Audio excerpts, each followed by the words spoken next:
Sense of terrorism in the country, spokesperson of the National Chief Imam Sheikh Aremeyao Shaibu has admonished Islamic scholars to be mindful of teachings which could incite followers or make them susceptible to terrorist groups. Sheikh Aremeyao Shaibu, among other things, noted that stringent measures are being adopted at places of worship for public protection.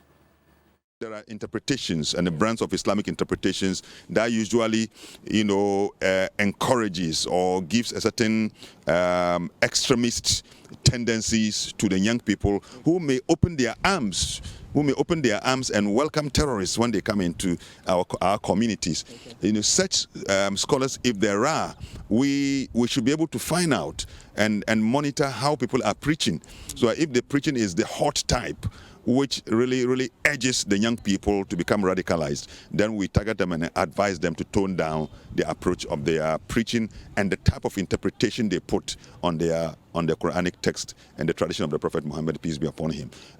We've heard it somewhere. It has radicalized based on the brand of Islam that one is preaching. It can radicalize, and from radicalism we get to the extremist. And once you get extremism, then you can open up the door and for the external extremists to also enter. And then it means they can now get a safe haven when they come. Somebody is prepared to harbor them.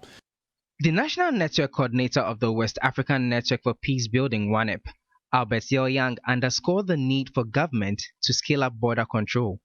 Within our own country, in terms of border control, we seem to be weak. On the other side, in Burkina Faso, for instance, there seems to be a lot more diligence in checks. Okay. On our side, it does not seem to be the case. And there are a number of community examples that they have cases, of interference or compromise at various forms, human compromise, and then also material, Then if we have many of these youth there is that growing youth bulge, and they are not actually controlled. And let's know that now we have social media, we have the information technology that can cut the youth off from any form of engagement.